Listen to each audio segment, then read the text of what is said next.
যারা ইবাদত করতে স্বাদ পান না, ইবাদতে যাদের মনোযোগ নেই, আজকে আমি এমন কার্যকারী 5টা আমল দিব, 5টা টিপস শেয়ার করব, যে 5টা টিপস অ্যাপ্লাই করলে আপনার ইবাদতের ভেতরে, আমলের ভেতরে, নামাজের ভেতরে, কোরআন তেলাওয়াতের ভেতরে স্বাদ, মজা ঢুকাই দিবে একজন। বলেন সবাই, তিনি কে?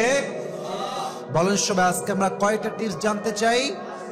5টা। নাম্বার 1, যেই যুবক, যেই মুরব্বী, যেই মা, যেই বোন ইবাদত করে স্বাদ পেতে চায়, মনে শান্তি পেতে চায়, প্রথম কাজ গুনাহের জীবন থেকে একদম বের হয়ে আসা। কোরআনে আল্লাহ তাআলা বলেছেন, ওয়ালা তাকরাবুল ফাওয়াহিশ, গুনাহের কাজ করো না। ব্যাপারটা এরকম নয়, বরং গুনাহের কাজ হতে পারে এর আশেপাশেও যেও না। আল্লাহু আকবার। কথার ভাইব দেখেন, কথার ভলিউম দেখেন। গুনাহ করো না ব্যাপারটা এরকম নয়, বরং গুনাহ হয়ে যেতে পারে এমন অশ্লীল কাজের কাছেও যেও না। এই আদেশটা দিয়েছে একজন, তিনি কে? এর কারণ কি জানেন যুবক ভাইয়েরা? কারণটা হচ্ছে যে গুনাহ এমন একটা জিনিস যেটা আপনার নফসে দাগ ফেলে দেয়, কলিজায় দাগ টেনে দেয়।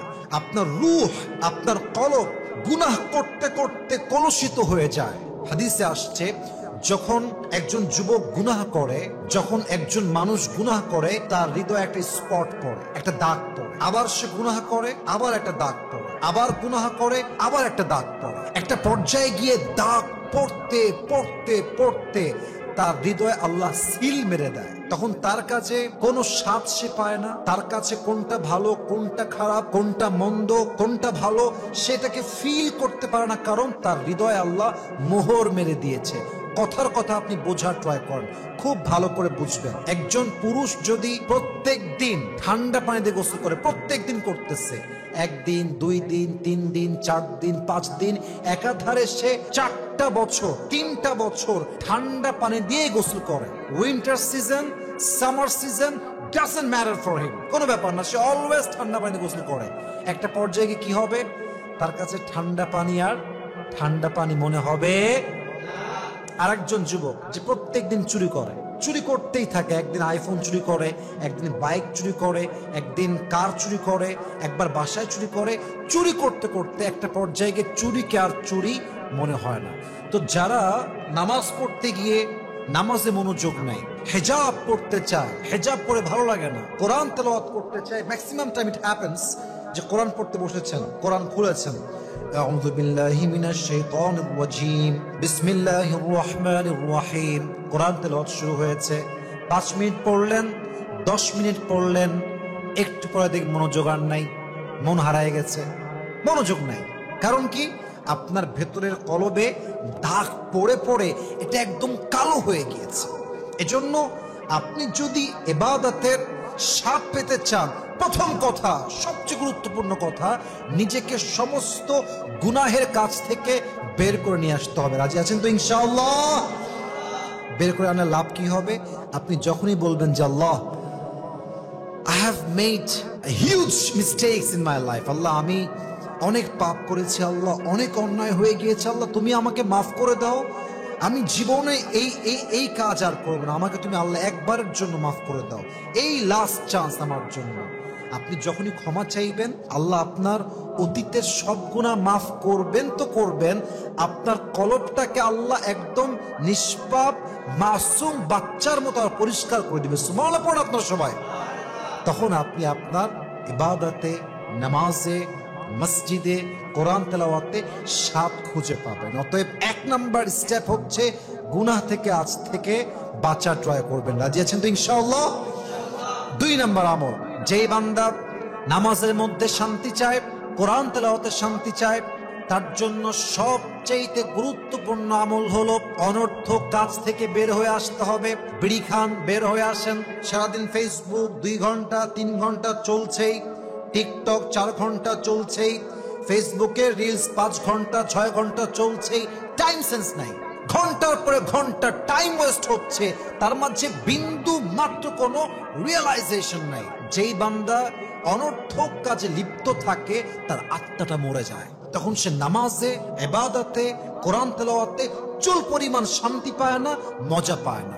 যেমনটা আল্লাহ তাআলা বলেছেন 18 নম্বর পারা সূরাতুল মুমিনুন 3 নম্বর আয়াত, ওয়াল্লাযীনা হুম আনিল লাগওয়ি মুরিদুন। ইমানদার বান্দার সবচেয়ে বড় বৈশিষ্ট্য হচ্ছে সে অনর্থক কাজ থেকে, মিনিংলেস কাজ থেকে নিজেকে অলওয়েজ বিরত রাখে।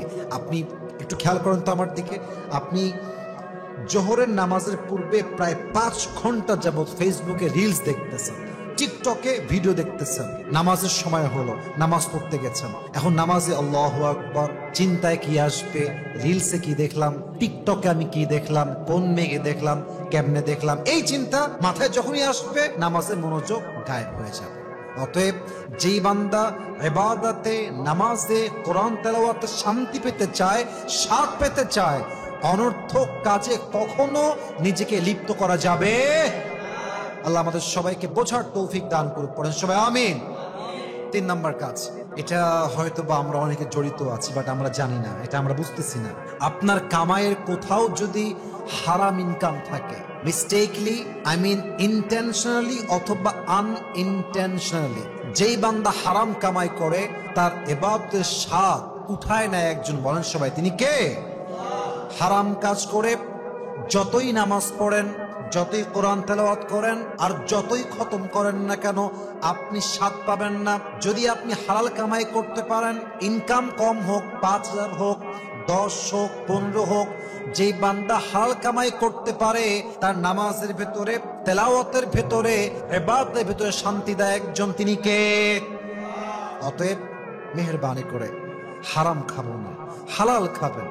ইয়া আইয়ুহান নাস কুলু মিমা ফিল আরদি হালালান তাইয়্যিবা, হালাল খাও, হারাম নয়।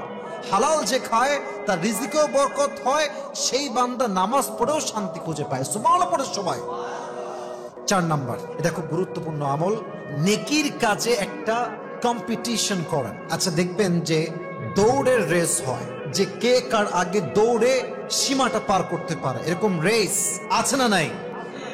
আপনি নেকির কাজে রেস করেন। ওয়াসাবিকু ইলা মাগফিরাতিন মির রাব্বিকুম ওয়া জান্নাতিন আরদুহা কাআরদিস সামাওয়াতি ওয়াল আরদ। আল্লাহ বলছে তোমরা ক্ষমার দিকে প্রতিযোগিতা করো, দৌড়াও, ভালো কাজে জন্য তোমরা দৌড়াও। অতএব আপনি খারাপ কাজে নয়, ভালো কাজে আজ থেকে প্রতিযোগিতা করবেন। আপনার ভিতরে যতটা কম্পিটিশন ফিল হবে যে আমি আরো করব, আরো ভালো করব। আজকে 1 ঘন্টা তেলাওয়াত করেছি, কালকে 1.5 ঘন্টা করব। আজকে 4 রাকাত নামাজ পড়তে আমার 10 মিনিট গেছে, কালকে 20 মিনিট সময় দিব, আরো মনোযোগ বাড়াবো। যত কম্পিটিশন করে ইবাদত করবেন, আপনার ইবাদতে স্বাদ বাড়ায় দিবে একজন, তিনি কে? 5 নাম্বার আমলটা বলেই আমি আমার 5টা পয়েন্ট শেষ করতে চাই। That's very important. নেকির কোনো চিন্তা আসলে, ভালো কাজের কোনো চিন্তা আসলে, ডোন্ট বি লেট, দেরি করবেন না। কথার কথা, রাত বাজে 3টা, রাত বাজে কয়টা? ঘুম আপনার ভেঙে গেছে, মাথায় রাখবেন, রাত 3টায় যখন আপনার ঘুম ভেঙে যায়, এই ঘুমটা অটোমেটিক ভাঙে নাই, এই ঘুমটা আল্লাহ ভাঙিয়েছেন। আর আল্লাহ আপনাকে মেসেজ দিচ্ছে, বান্দা গেট আপ, উঠে পড়, আয় আমার কাছে, আয় সেজদায় আয়, আমাকে ডাক। তুই ডাকতে দেরি হবে, তুই যা চাইবি তোর চাইতে দেরি হবে, আমি আল্লাহর দিতে একটা মুহূর্ত দেরি হবে না। সুবহানাল্লাহ পড়েন। আপনার মনে চাচ্ছে আপনি তাহাজ্জুদটা পড়বেন, শয়তান বলবে যে না থাম, আর একটু ঘুমা, এখন অনেক সময়, সেই 5টায় আজান, 2 ঘন্টা, it's a long time, sleep again, আবার ঘুমা। আপনি ঘুমাবেন না। আপনার এখন মাথায় চিন্তা আসে তাহাজ্জুদ পড়বো, মানে এখনই পড়বো। কারণ যখন জোশ থাকে তখন নামাজ পড়তে ভালো লাগে, আল্লাহকে ডাকতে ভালো লাগে, জিকির করতে ভালো লাগে, কোরআন তেলাওয়াত করতে ভালো লাগে। অতএব আমার মন চাচ্ছে আমি তাহাজ্জুদ পড়বো, আমি এখনই পড়বো। আমার মন চাচ্ছে কোরআন পড়বো, আমি, আমার কাছে কোরআন নাই, আমি মোবাইল ফোনে সফটওয়্যার কোরআন পড়বো। আমার কাছে সফটওয়্যারও নাই, আমি জিকির করবো। আমি জিকির নয়, আমি 4টা সূরা মুখস্থ আছে, 4টা সূরা পড়বো।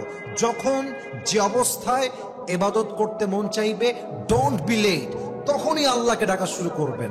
যেই বান্দা যে কোনো মুহূর্তে আল্লাহকে ডাকতে পারে, যখন তার ইবাদত করতে মন চায় তখন সে করতে পারে, লেট করে না।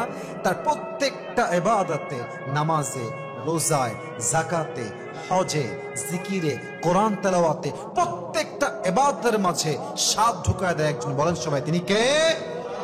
অতএব 1 নম্বর আমল, গুনাহ থেকে বাঁচবেন। 2 নাম্বার আমল, অনর্থক কাজ থেকে বাঁচবেন।